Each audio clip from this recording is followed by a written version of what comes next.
Howdy, folks. Welcome to another Amped interview. It's Joe from my palatial living room looking out on the streets of West Lynn on a beautiful fall day.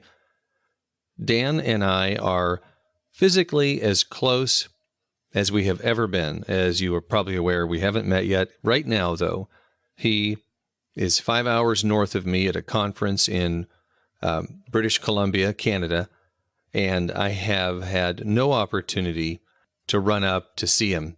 And it seems like a missed opportunity, but it's just the nature of things. Every year we're like, this is going to be the year.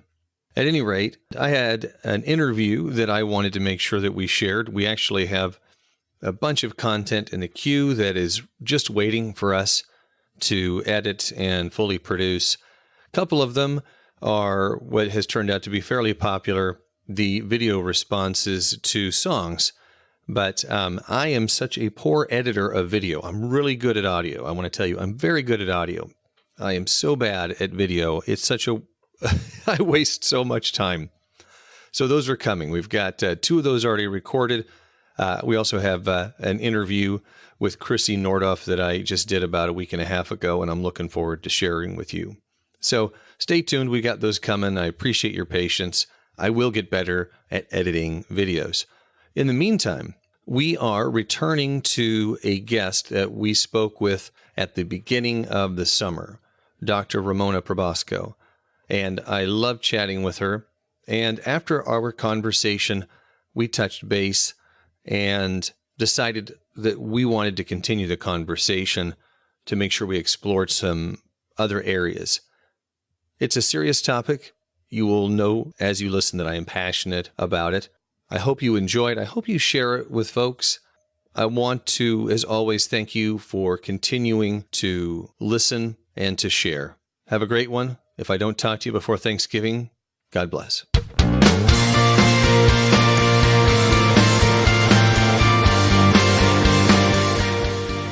Frequency.fm presents the Amped Interview.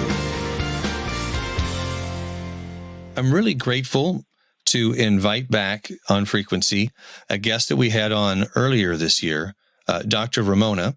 We spoke with her about her book that was just on the verge of being released, Healing Well and Living Free from an Abusive Relationship, from Victim to Survivor to Overcomer. And welcome back. It's great to have you back here. Thank you, Joe. It was such a pleasure speaking with you after the book was released, and I really appreciate you having me back on. Well, you and I exchanged a few messages after the interview. You were very kind to respond to me. No problem. But we really focused, as we were having that conversation after the fact, we had focused a lot on what's the appropriate response of the church in this situation, and really helping people become more aware that this occurs and the frequency with which it occurs. But what we didn't really have an opportunity to get into was really maybe the heart of the book, Healing Well, the first two words of the title. And this seemed like an excellent opportunity to delve into that a little bit and really speak to these individuals that have experienced this and give them some practical assistance along those lines. And I'm looking forward to chatting with you about that. Well, and it's a very good point you raised, because there is, in my opinion, a huge difference between healing and healing well. And certainly time heals nothing. Time passes. We have to intentionally do something with that time to heal from the trauma that abuse leaves in its wake. And what I believe healing well involves intentionally looking at facing, feeling, and in a sense, properly fixing our emotional wounds and not taking shortcuts.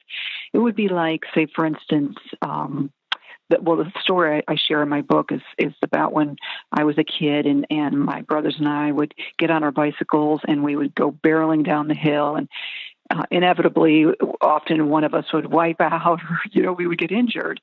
And I can remember thinking, I know Mom would want me to go up to the house, get it cleaned out, all the dirt and stuff so it doesn't get infected.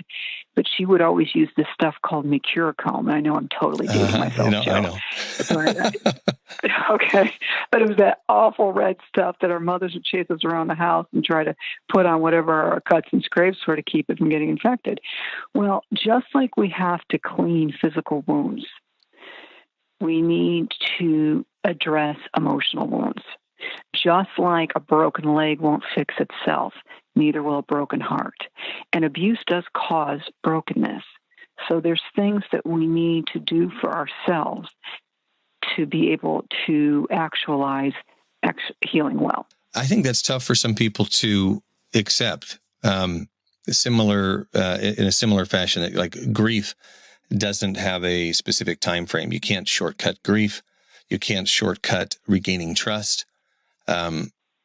There's not a shortcut, and you can't just ignore it and think that it will go away. Am I right? That's absolutely right. I refer to what you're talking about right there as Band-Aids. Oh, okay, yeah. And they are, in a sense, an attempt to shortcut the healing well process. And there are no shortcuts to healing well. If you just want it to scab over, so to speak, sure. You know, you can just allow time to pass, or what some people will do is they will try to use a subsequent relationship to heal from the prior one. So if I get into a relationship again, then I can distract myself. And you would be shocked at how many times I hear clients say that that's what their family and friends advise them to do. Here they've experienced trauma in an abusive context, in an intimate relationship, and they're advised to get back into another one rather than take a time out and really address how this has affected them. It's not a good plan. And we can do things like, well, for me, as crazy as this may sound, I really distracted myself with work. And cleaning house was a huge one. I thought if I could just vacuum those straight lines in the carpet, I'd have control over something. Exercise was another big one for me. Even mothering. I mean, I white-knuckled mothering. And so I used even things in a sense that were positive, but as a way to not look at my pain. And that just doesn't work.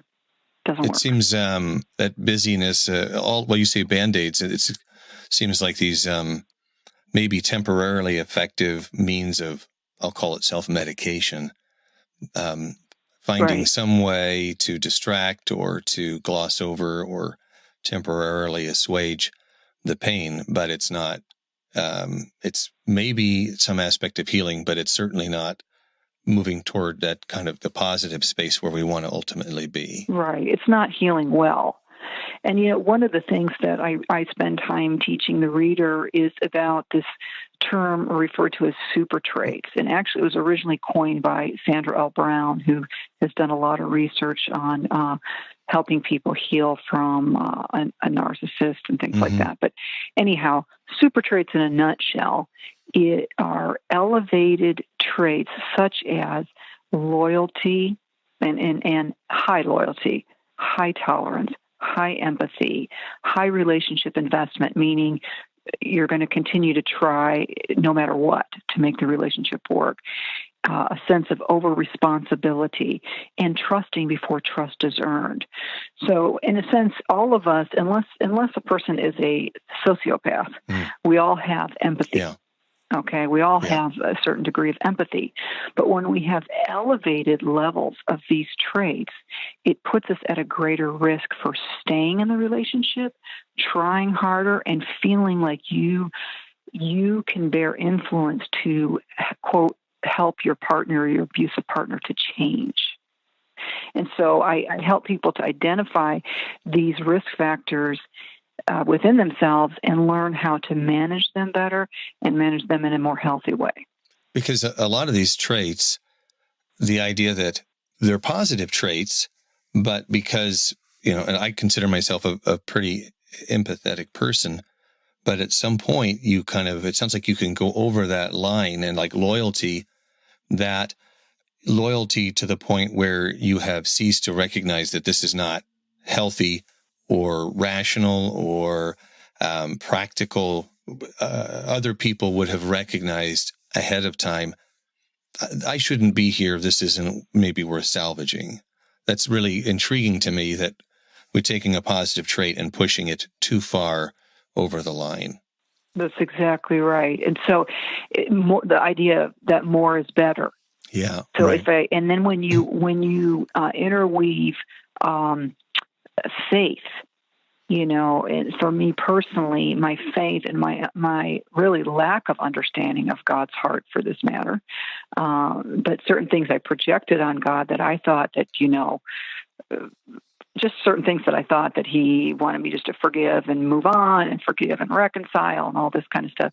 I had to really address a lot of faulty thinking I had around faith and around the heart of God and this matter, because until we address our faulty thinking, that will also keep us stuck. So if you interweave super traits along with thinking, if I pray more, have more faith, believe more, submit more, these things that we're told that somehow it's going to bring about this miracle that I'm holding out for, that's not true, because God himself is not going to override a person's choice to abuse. Yeah. It's their free will. Yeah. It's their sole responsibility. It can get really complex very quickly when you add faith into the mix here, because I see it in so many areas where if I just pray hard enough, if I have enough faith, God's going to take care of this. But God gave us free will. He allows his children to make mistakes and to make their own decisions. And that's you, and that's the abuser or the perpetrator. And I think there's an expectation, and tell me if I'm on the wrong head in the wrong direction here, but there's an expectation that we need to play a role in extracting ourselves from these situations and healing, not just extracting, but healing. That it's not just prayer that gets us there, but some very deliberate things that we do on our own. That's absolutely true, and that's a really good point you just raised. That free will is both an opportunity, a choice for the person who's on the recipient side of the abuse, as well as the person who's inflicting it. And each person is responsible for his or her choices. And the example I often will refer to is when Christ was on the cross and he had the criminals on each side of him, and the one is acknowledging who Jesus is and his messiahship, and the other one is still spewing horrible things at the Lord and not believing in Christ. And one of my takeaways from the Lord's example in that is that he did not turn to the man who was not acknowledging who Christ was and say to him, you know what? Do you know who I am? You better get right. You better come to Jesus right now, because if not, it's curtains for you. He didn't. He allowed this man to choose his eternal reality, his eternal destiny. And if anybody could have turned around and tried to talk this man into a better decision, it would be Jesus Christ himself hanging on that cross. But he didn't. He allowed both men to choose by their free will. So when I look at that example, I think all the years I tried to love Ben into wellness, tried to help him change, drag him to counseling, have our pastor talk to him. I mean, the list goes on and on and on of the things I tried to do. Ben chose not to change. And there was not going to be anything that I could have done or should have done or didn't do that could have helped to facilitate that. He had to choose it. You mentioned control and our desire to control situations. And here's an example where one party is trying to control the actions of another party, and you can't do that. Well, it's hard enough. When I read about control in the scripture, I read about self-control, which is a fruit of the Spirit. So, the Holy Spirit will help us when we yield ourselves to Him to develop self-control as one of the fruits. Nowhere in there do I see we're supposed to be controlling another person. Right. That's not what we're called to do. So, And really, abuse is not. It is about power and control, but it's also about a mindset, Joe. And it's primarily driven by a mentality of entitlement and lack of empathy. It's not even really about anger, because the fact of the matter is we all get angry. We all don't abuse. Abuse is a choice. Yeah, that's an excellent point. I've taken you off track of the healing well piece, though. Look how I did that to you again. I did it myself, too. Back to that, yes, there are definitely things that we can do, such as finding a safe person to share our story with, connecting preferably with a counselor who has training in domestic violence. If that counselor suggests marital counseling, run for the hills. They don't know what they're doing. Another important step, Joe, is to begin to call it what it is, and no longer using things like we have a communication problem, we need to learn how to resolve conflict, making different types of excuses. When we diagnose properly, we treat properly. So using the proper term and calling it what it is, abuse, then will affect how we respond to it. So that's hugely important. And then I encourage people, as one of the steps, is to educate themselves, read good quality books, join a support group for other people who've experienced abuse at the hands of their intimate partner. Get good material, because it's very empowering as you start to understand what is behind all of this. And then, of course, be aware of the shortcuts like you and I have talked about, which I won't go into super detail there. But one shortcut that I didn't mention, I refer to it as the irrevocable Band-Aid, is suicide. And actually 20% of domestic violence victims attempt suicide. And when I was working with the counselors that helped me, and they were terrific, but not one of them asked me if I was struggling with suicidal thoughts. And I had been for many years. It was a terrible struggle. And it really wasn't until I wrote the book that I even said it publicly. And now, of course, I share in interviews. So if you're a pastor, if you're someone that's in the helping profession, a counselor, or even a family or friend that's come alongside somebody, that's a very important question to ask, and then get them support if they're struggling with that. I cannot reinforce enough how important that is. If I know, asking the question and then taking the response seriously. If somebody starts to say things like, well, if you ask the question, hey, have you thought about hurting yourself? Or I don't know if we mentioned this before, but just the simple fact that you use the word suicide does not make that person more likely to do it. That's correct. There's some fear, or there's a stigma around asking that, but it's like, have you had thoughts of suicide? You can ask that question without fear that person is more likely to do that. And then you have to listen to the answer, because sometimes they'll skirt around it. But if that self-harm that suicidal ideation is part of it, get them help. That's right. My soapbox. That's absolutely no, but that's a really important one, because it's one that so often is just skipped over, and it needs to be talked about. So I'm glad that you and I've chatted about it. And I have resources on my Dr. Ramona website for people even addressing the suicide factor as well. So, well, you mentioned the website. I'm going to make sure that people know how to get there, even though we're not done talking. Easy to write down: www.drramona, DRRAMONA.com. That's correct. Okay. And I guess there's some wonderful resources there, not just on the suicide piece that we were just discussing, but all of these healing well. There's some wonderful resources there that you really should avail yourself of, even if you don't buy the book, which you should. But even if you don't buy it, at least avail yourself of those resources. Absolutely. And on my Hotlines and Resources page, I also have a tab where people can select their particular state and get in touch with the support that's in their area and within their state. So there's a lot of great information. So thank you for sharing that, Joe. Sure. I want to, if you don't mind, I want to backtrack very briefly. You mentioned something, and I want to make sure people heard it correctly.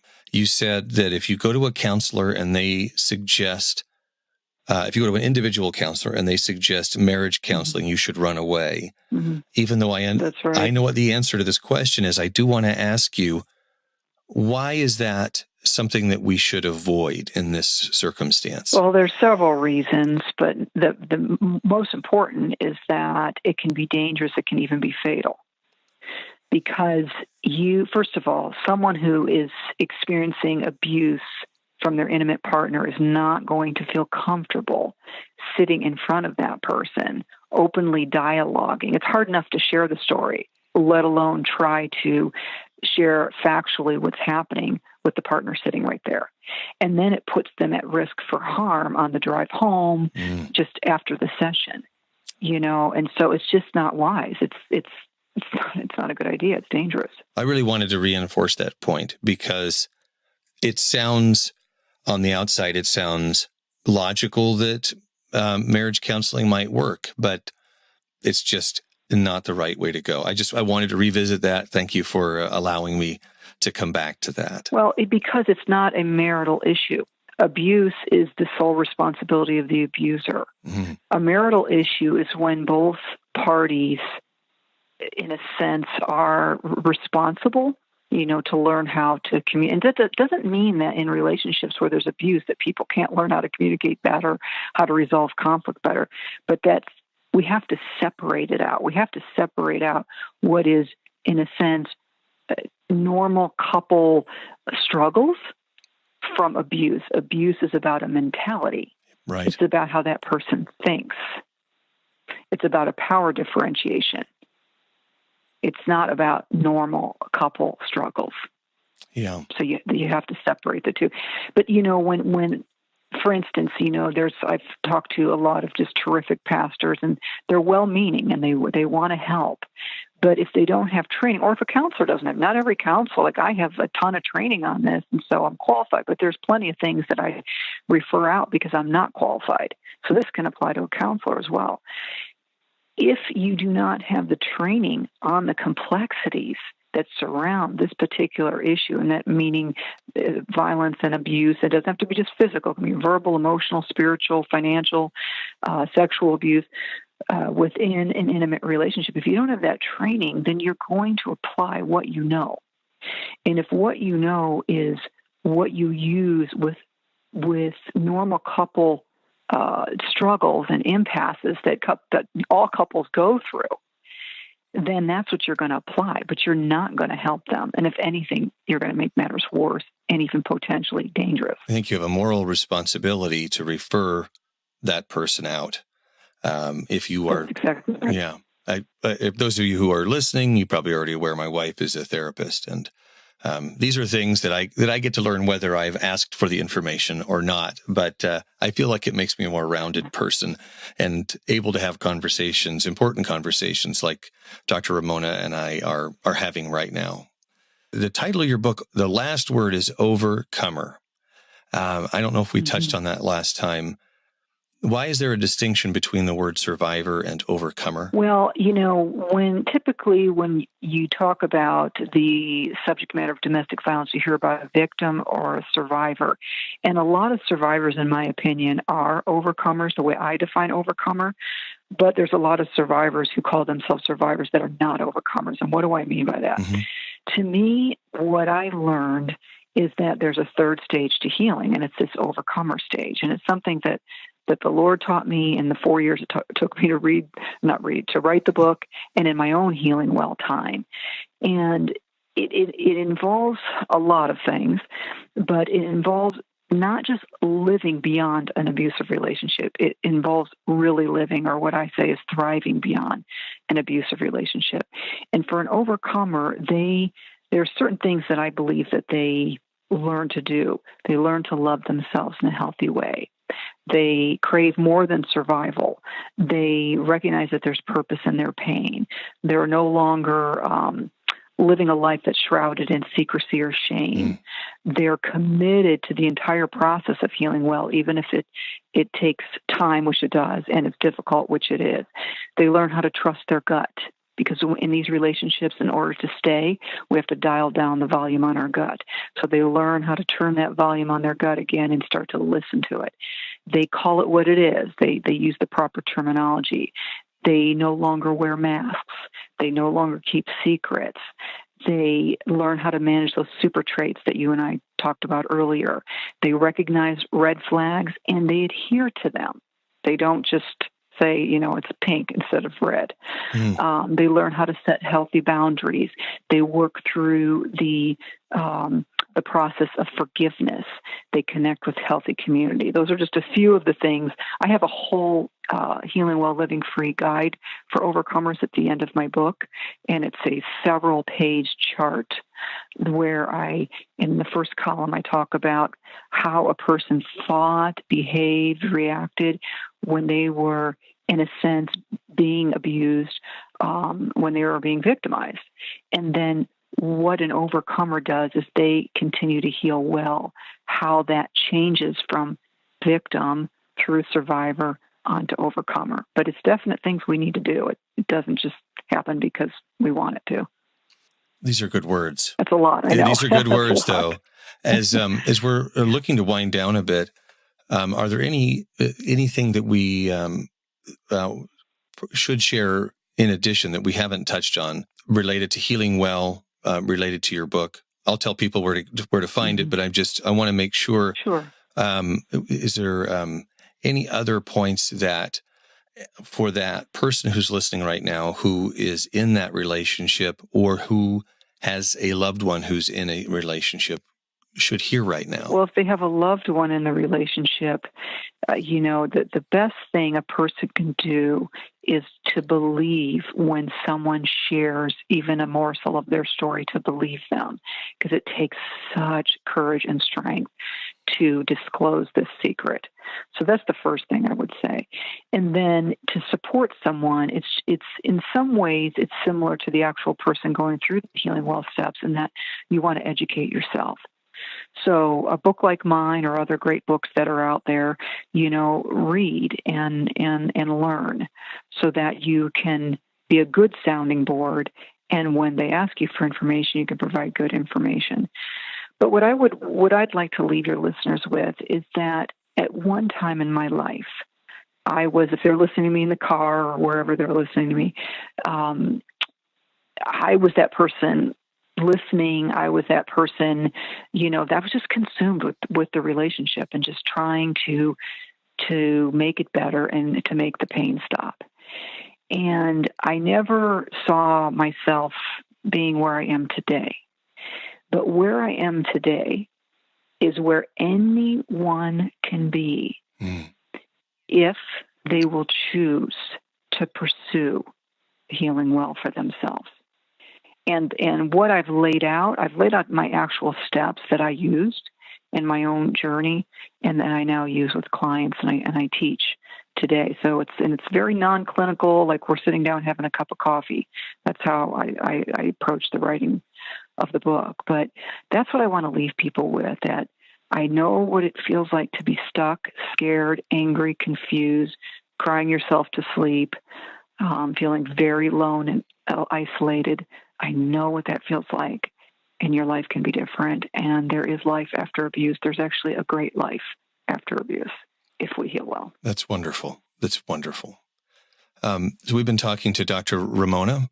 Her book, Healing Well and Living Free from an Abusive Relationship, from Victim to Survivor to Overcomer, is available now and has been available for a couple of months.